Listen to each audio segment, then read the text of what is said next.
ओम शांति। 23 जनवरी 2024 के परमात्मा पिता के महावाक्य हम सुनते हैं। मीठे बच्चे, जैसे बाबा स्वीट का पहाड़ है। वाह, कितना सुंदर शब्द है बाबा के लिए। स्वीट का पहाड़ है बाबा। ऐसे तुम बच्चों को भी स्वीट बाप और वर्षे को याद कर मोस्ट स्वीट बनना है। प्रश्न है आज की मुरली से, तुम अभी किस विधि से स्वयं को सेव कर अपना सब कुछ सेव कर लेते हो? उत्तर, तुम कहते हो बाबा, देह सहित यह जो कुछ कखपन है, हम अपना सब कुछ आपको देते हैं और आपसे फिर वहां भविष्य में सब कुछ लेंगे। तो तुम जैसे सेफ हो गए, सभी कुछ बाबा की तिजोरी में सेव कर देते हो। ये शिव बाबा की सेफ्टी बैंक है। तुम बाबा की सेफ में रहकर अमर बनते हो। तुम काल पर विजय पाते हो। बाबा कहते हैं कि बाबा को हमने देह सहित जो सब कुछ हमारे पास अनयूज्ड या वेस्ट वाली चीजें हैं ना, सारी जो कुछ काम में भी नहीं आने वाली है, कखपन है बाबा उसको बोलता है। तो अपना सब कुछ आपको बाबा हम देते हैं और आपसे फिर भविष्य में सब कुछ लेंगे। प्रैक्टिकली हम देते क्या है? उस दिन बाबा ने कहा, कपड़ा भी शरीर भी अगर देंगे तो कैसा देंगे? चत्तियाँ लगे हुए, न जाने कितनी बीमारियां, कितने रोग दोष, कितने ऑपरेशन से हमने शरीर को कितना पैचवर्क कर लिया। तो ऐसा तो शरीर है हमारा। मन कैसा है? एकदम डिप्रेस हुआ मन या फिर डाउन हुआ मन, जिसमें कुछ ताकत नहीं बची, ऐसा कमजोर मन बाबा को देते हैं। संस्कार भी कैसे सारे उतरे हुए, जिसको इम्प्रूव करने की जरूरत है, तो ऐसे गए गुजरे संस्कार बाबा को देते हैं। बुद्धि भी कैसी है? जो थकी गई है। तो ऐसा हम भगवान को जीवन देते हैं। तो एक्चुअली देते कौन सा है? जो हमारे यूज का ही नहीं है, कखपन। और लेते क्या है? बहुत फायदे वाली चीज है। तो तुम जैसे सेफ हो गए, सिक्योर्ड हो गए, सभी कुछ बाबा की सेफ में, तिजोरी में सेफ कर देते हैं। ये शिव बाबा की सेफ्टी बैंक है। संगम युग में जो भी भगवान के अर्थ हम करते हैं, तन मन धन लगाते हैं, श्वास संबंध संपर्क लगाते हैं, मतलब अनेकों आत्माओं को, हमारे संबंध संपर्कियों को इस परमात्मा के यज्ञ में सहयोगी बनाते हैं किसी प्रकार से, तो यह भगवान की तिजोरी में सेफ हो गया, सेफ्टी बैंक। तुम बाबा की सेफ में रहकर अमर बनते हो। तुम काल पर भी विजय पाते हो, क्योंकि काल भी आ जाए तो अब डर नहीं है। पहले डर होता है ना मौत का, अब तो वो नहीं बचा। तो तुम काल के भी, बाबा कहते हैं, हम काल जीत भी बन जाते हैं, विजय पाते हैं। शिव बाबा के बने तो सेफ हो गए। बाकी ऊंच पद पाने के लिए हमको पुरुषार्थ करना है। मतलब बाबा का बन गए, काम तो हो गया, लेकिन अब वहां पे ठंडे ठार होके नहीं बैठना है। लेकिन आगे भी अब एक्स्ट्रा पुरुषार्थ इसलिए करना है कि अब ठीक है, सतयुग में एंट्री तो मिलने ही वाली है, पर अच्छा पोस्ट पोजीशन वहां कैसे हम सिक्योर करें, उसके लिए सारी जद्दोजहद, सारी भागदौड़ है हमारी। अच्छा, फिर बाबा कहते हैं, मीठे मीठे सिखिलते बच्चों प्रति माता पिता बाप दादा का याद प्यार और गुड मॉर्निंग। रूहानी बाप की रूहानी बच्चों को नमस्ते। हम रूहानी बच्चों की रूहानी माता पिता बाप दादा आपको याद प्यार, गुड मॉर्निंग और नमस्ते। वाह बाबा वाह, शुक्रिया बाबा शुक्रिया। धारणा, जितना हो सके अंतर्मुख हो, शांत में रहना है, जास्ती नहीं बोलना है, अशांति नहीं फैलानी है, बहुत मीठा बोलना है, कोई को दुख नहीं देना है, क्रोध नहीं करना है, बाह्य मुखी बुद्धि को धक्का नहीं खिलाना है, जितना हो सके शांत अंतर्मुखी हो चलना है, शांत में रहना, जास्ती नहीं बोलना, मौन जितना हो सके, क्योंकि अभी 18 जनवरी हुआ, अव्यक्त मास अभी भी खत्म नहीं हुआ, और हम ये कितना भी दिनों तक कंटिन्यू कर सकते हैं अंतर्मुखता, या कम से कम 8 घंटे का मौन या 4 घंटे का टारगेट जो भी आपने रखा है, तो उसे कंटिन्यूअस चलने दें। तो अंतर्मुखता से बाबा कहते हैं शांति में रहना है, तो जास्ती नहीं बोलना, अशांति नहीं फैलानी, बहुत मुंह खोला तो सिर्फ मीठा ही बोलना है, कोई को दुख नहीं देना, दुख देने की तो बात ही नहीं, सुख कितना दे सकते वो ट्राई करना है, कोई को दुख नहीं देना, क्रोध नहीं करना है। तो ये पूरा महीना हमारी टेस्टिंग है कि हमें क्रोध नहीं करना है। बाह्य मुखी बन, बुद्धि को धक्का नहीं खिलाना है, हमें बाहर मुखी बनकर बुद्धि को इधर उधर नहीं भटकाना है, क्योंकि जब तक बातें करते रहेंगे तो मन शांत नहीं होगा, बुद्धि शांत नहीं होगी, तो निर्णय शक्ति, परखने की शक्ति भी एकाग्र नहीं होगी। इसीलिए बाबा कहते हैं कि बुद्धि जो है वो धक्का खाती है अगर बाह्यमुखी बनते हैं। तो ये नया राज बाबा ने खोला। तो अंतर्मुखता के फायदे आज हम लिख सकते हैं टॉपिक में, अंतर्मुखता के फायदे। सेकंड पॉइंट है धारणा की, परफेक्ट बनने के लिए ईमानदारी से अपनी जांच करनी है। परफेक्ट मतलब संपूर्ण सतयुग की अवस्था, नारायण अवस्था। परफेक्ट बनने के लिए ईमानदारी से अपनी जांच करनी है। हमारे में क्या क्या खामी है, क्या क्या लूप होल्स है, कमियां हैं हमारे अंदर। ये शांत में बैठकर ईमानदारी से बोला बाबा ने। तो अपनी ईमानदारी से जांच करनी कि मुझ में क्या क्या खामी है, और आज बाबा को लेटर, पत्र में लिख कर देंगे कि बाबा मुझ में क्या क्या खामियां मुझे फील होती है, इस पे मैं काम करना चाहती हूँ। इतना इतना करने की कोशिश की, इतने इतने बार कोशिश की, इतने इतने बार जीते, इतने इतने बार हार खाई, मुंह के बल गिरे, जो भी हुआ बाबा को लिख के देना है कि क्या क्या खामी है।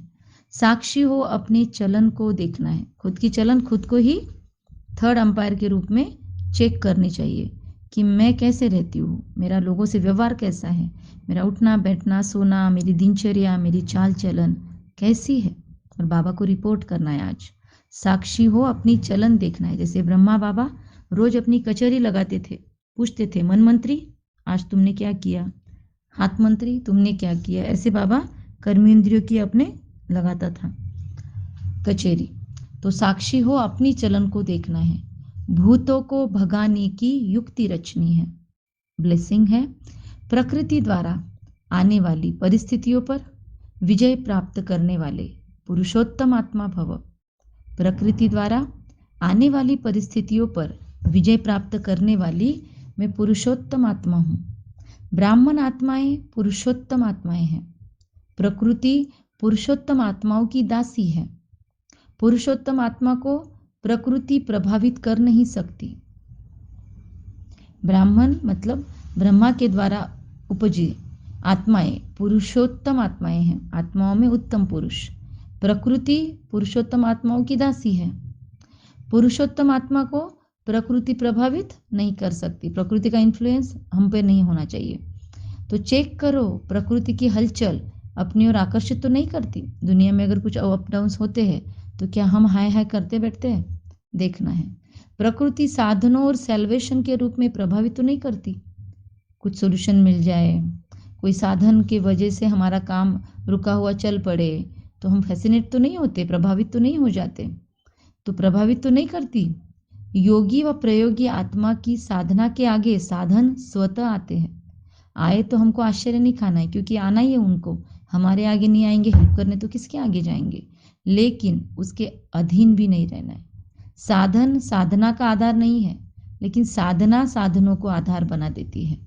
साधन साधना का आधार नहीं, लेकिन साधन साधनों को आधार बना देती है। साधना हमारी ऑटोमेटिक जो ज़रूरी है वो चीज़ें आपके पास आपको आती रहेगी, मिलती रहेगी, पर हमें नहीं फंसना है।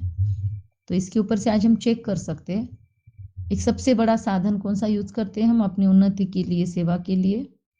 वो चेक करो कौन सा साधन है जो बहुत ज़्यादा यूज़ होता है। आज उसके बगैर रह के देखो। Fasting day for example, mobile fasting day करके देख सकते हैं कि पूरा दिन मोबाइल स्विच ऑफ रहेगा, यूज़ ही नहीं करेंगे, कोई भी चीज़ के लिए नहीं, मुरली पढ़ने के लिए भी नहीं मिलेगा मोबाइल। क्या करेंगे दिन भर? निकालो अव्यक्त वाणियों की किताबें, निकालो अपनी नोट्स, क्या करेंगे? या मुरली का प्रिंट आउट देख लो, कैसे करते हैं, ट्राई करेंगे। आज मोबाइल से जो भी काम है वो आज ब्रेक रहेगा, उसको आज नहीं करेंगे। है क्या पॉसिबल? अपनी अपनी सिचुएशन अनुसार तय करें कि आज हम पूरा दिन मोबाइल फास्टिंग डे रख सकते हैं। पूरा दिन जिनको नहीं संभव है, जिनका कामकाज का तरीका ये है कि वहाँ पे बहुत आवश्यक है, तो क्या आधा दिन का हो सकता है, 12 आवर्स का, लेकिन इसमें सोने का समय नहीं आएगा। तो जागने के समय में सुबह से दिनचर्या में 12 घंटे का हो सकता है, 12 घंटे नहीं 8 घंटे का हो सकता है मोबाइल फास्टिंग। चेक करेंगे कि उस समय जो सबसे पीक पीरियड है, पीक आवर्स है, हम उस टाइम मोबाइल नहीं यूज़ करेंगे। तो चेक करेंगे कैसी अवस्था होती है हमारी। या आज पूरा दिन हम फलाना फलाना ऐप नहीं यूज़ करेंगे, यूट्यूब नहीं यूज़ करेंगे, व्हाट्सएप नहीं यूज़ करेंगे, या फिर जो भी आप बहुत यूज़ करते हैं उसे आज टाल के देखिए। साधना का आधार साधन नहीं। स्लोगन: ज्ञान का अर्थ है अनुभव करना और दूसरों को अनुभवी बनाना। ज्ञान का अर्थ है अनुभव करना और दूसरों को अनुभवी बनाना। सबसे महत्वपूर्ण ये ज्ञान का अर्थ बाबा ने बताया कि खुद को लाइफ में वैल्यूज़ का और मतलब मूल्यों से कनेक्टेड जो जो चीज़ें हैं उन सब का अनुभव हमको होना चाहिए। ज्ञान का भी अर्थ भी समझना चाहिए और एक्सपीरियंस होल्डर भी हम हों तो दूसरों को बनाएंगे अनुभवी ऑटोमेटिक। यही ज्ञान का अर्थ है। वरना सिर्फ खुद तक ही रखा, लोगों का बेनिफिट नहीं हो रहा है तो क्या फ़ायदा वो ज्ञान लेकर। अव्यक्ति साइलेंस द्वारा डबल लाइट फरिश्ता स्थिति का अभ्यास करने के लिए हमें गाइडलाइंस है आज। बहुत ध्यान से सुनेंगे, अटेंशन प्लीज। सदा अपने को डबल लाइट समझकर सेवा करते चलो। सदा अपने को, मैं आत्मा लाइट, मेरे आसपास में प्रकाश की ओरा और सारा मन का बोझ बाबा को देने की वजह से मैं वेटलेस, हल्की बन गई, डबल लाइट। तो अपने को डबल लाइट समझकर सेवा करते चलो। जितना सेवा में हल्कापन होगा उतना सहज उड़ेंगे और उड़ाएंगे कि बाबा करवा रहा है, बाबा करवा रहा है, मैं डबल लाइट सेवाधारी हूँ। तो उतना सहज उड़ेंगे और उड़ाएंगे और सेवा में हल्कापन होगा। डबल लाइट बन सेवा करना, याद में रहकर सेवा करना, यही सफलता का आधार है। कितना भी आवाज़ और कितना भी तमोगुनी वातावरण हो, कितना भी आसपास में शोरगुल हो, तमोगुनी वातावरण हो, लेकिन साइलेंस की शक्ति से वेस्ट, व्यर्थ को समाप्त, साइलेंस की शक्ति से वेस्ट समाप्त होने के कारण बेस्ट स्थिति में स्थित होने से, साइलेंस की शक्ति से वेस्ट, व्यर्थ समाप्त होने के कारण बेस्ट मतलब श्रेष्ठ स्थिति में स्थित होने से सदा रेस्ट, आराम का अनुभव कर सकेंगे। कितना सुंदर महाकाव्य रचता है बाबा। एक एक मुरली महाकाव्यों की माँ है। फिर से सुनेंगे ये बाबा का रिदम। तो कितना भी आवाज़ और कितनी भी तमोगुणी वातावरण हो, लेकिन साइलेंस की शक्ति व्यर्थ समाप्त होने के कारण श्रेष्ठ स्थिति में स्थित होने से सदा आराम का अनुभव करा सकेगी। इसलिए waste, best, rest, waste, best और रेस्ट। अच्छा, ओम शांति। कम बोलेंगे, धीरे बोलेंगे, मीठा, सत्य, सोच समझकर आज बोलेंगे। निमित्त भाव रखेंगे सारा दिन, निर्माण भाव रखेंगे और निर्मल वाणी रखेंगे। सच्चे दिल पर साहबराजी। अच्छा, ओम शांति। अपने अपने होमवर्क याद रखना, नोट्स आप लोगों ने लिया ही होगा। आपके कमेंट्स हम पढ़ते हैं और उस हिसाब से हम इसमें तब्दीलियाँ भी लाएंगे। आपकी सजेशंस हमेशा वेलकम है। ओम शांति।